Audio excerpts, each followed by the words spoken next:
En este video haremos una revisión de los homopolisacarios. Como recordarán en el video anterior, hicimos una clasificación de los polisacarios en dos grandes grupos. El primero de ellos, los homopolisacarios, conformados por un solo tipo de monómero, como vemos en estos esquemas, ya sean lineales o ramificados. Y el segundo grupo corresponde a los heteropolisacarios, tema que será parte de nuestro siguiente video. Iniciemos el estudio de los homopolisacarios. Dentro de ellos vamos a encontrar en su mayoría aquellos que forman parte de animales y que forman partes de vegetales. Dentro de ellos encontraremos a su vez ejemplos como el almidón, que revisaremos al igual que el glucógeno, que actúan como polisacarios de reserva de energía. Los animales almacenamos glucógeno, mientras que los vegetales almacenan almidón. Pero también podemos encontrar homopolisacarios como la celulosa, de origen vegetal, o la quitina, de origen animal, que actúan como polisacarios estructurales, ya que, como recordarán, la celulosa se encuentra formando parte de la pared celular de los vegetales y la quitina se encuentra en el exoesqueleto de los insectos, entre otros organismos.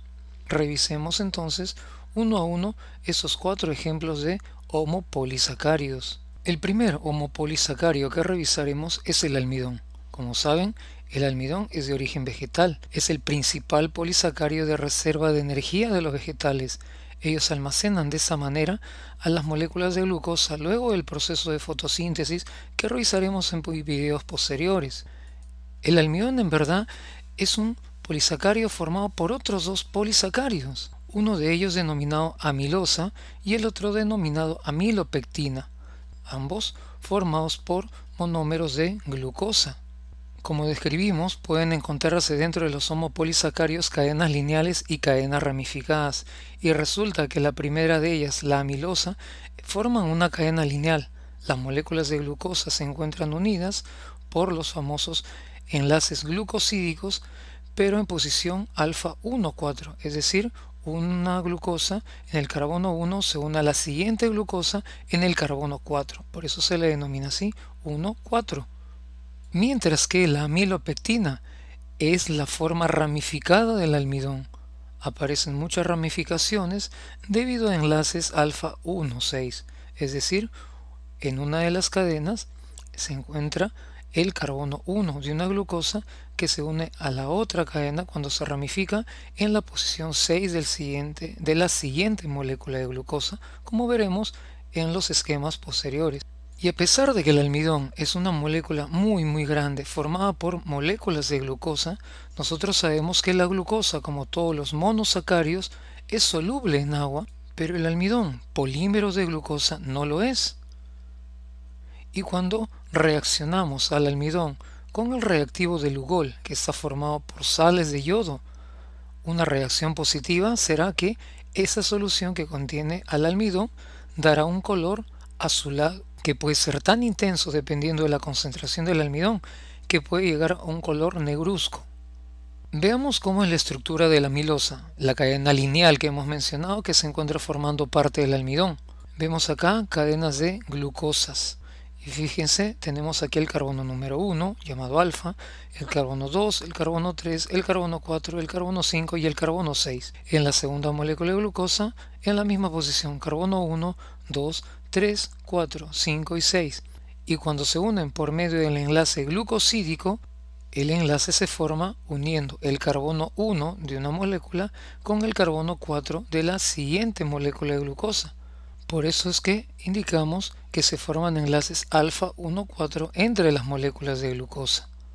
Por otro lado, la amilopectina está formada por moléculas de glucosa unidas por enlaces alfa 1,4, pero de una de ellas, de una de las moléculas de glucosa, se ramifica uniéndose el carbono 1 de una molécula de glucosa con el carbono 6. Es decir, vamos a encontrar enlaces alfa 1,4 entre las moléculas de la glucosa que forman ramificaciones en la posición alfa 1,6.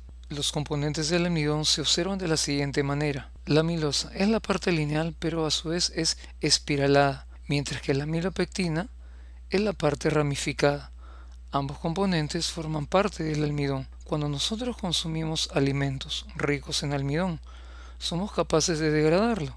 ¿De qué manera? En la saliva secretamos una enzima que recibe por nombre la amilasa salival o tialina, la cual actúa sobre la amilosa directamente, degradándola, hidrolizándola, pero en parejas de glucosas.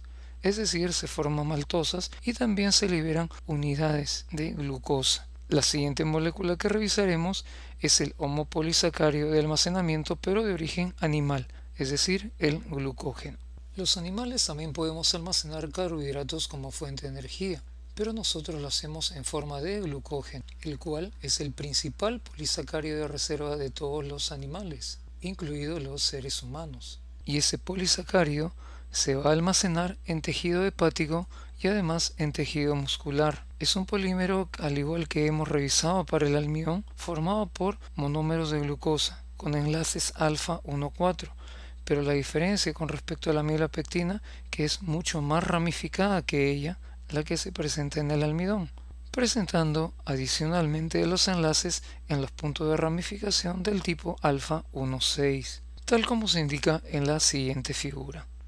Se presentan, como dijimos, enlaces del tipo alfa 1,4 entre el carbono 1 de una molécula de glucosa y el carbono 4 de la siguiente, y la ramificación va a darse entre el carbono 1 y el carbono 6, es decir, enlaces alfa 1,4 y enlaces alfa 1,6, y presentan muchísimas más ramificaciones que la amilopectina del almidón. Como señalamos al inicio, los homopolisacáridos no solamente son de reserva de energía, sino también pueden actuar con una función estructural. Revisemos entonces la estructura de la celulosa. No hay una molécula más abundante que la celulosa en la naturaleza. Es el compuesto orgánico más abundante por sí, ya que se encuentra formando parte de la pared celular de los vegetales, dándole rigidez a las plantas, especialmente aquellos conocidos como plantas leñosas. Y de todo el carbono que existe en la biosfera, se puede considerar que la mitad de él se encuentra formando parte de la celulosa. Por lo tanto, se considera la celulosa como un polímero de glucosa, un polímero lineal, con enlaces del tipo beta 1,4. Nosotros los humanos no somos capaces de utilizar celulosa en nuestra dieta diaria, pero hay otros, como los herbívoros, que tienen una flora intestinal formada entre otros por microorganismos que van a producir la enzima celulasa, y esa celulasa es capaz de degradar la celulosa. Por eso es que ellos pueden consumir hierbas, entre otros vegetales, con una mayor facilidad de digestión.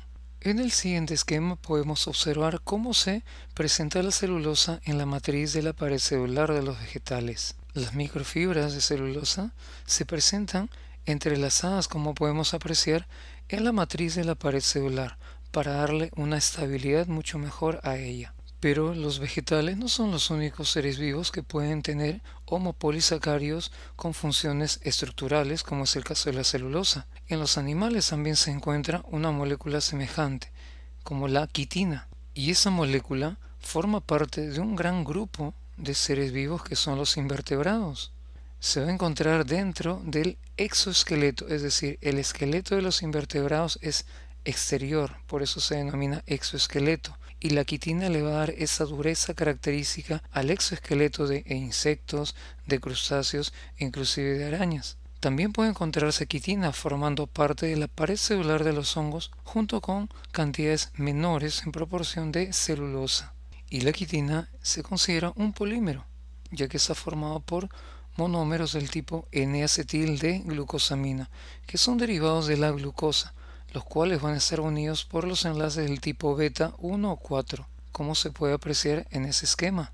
En el esquema superior podemos observar a una molécula de N-acetilglucosamina, y en ese inferior cómo están unidos cada una de ellas. Y debido a su fácil degradación, la quitina es utilizada en los últimos tiempos como la base para la fabricación de hilo quirúrgico.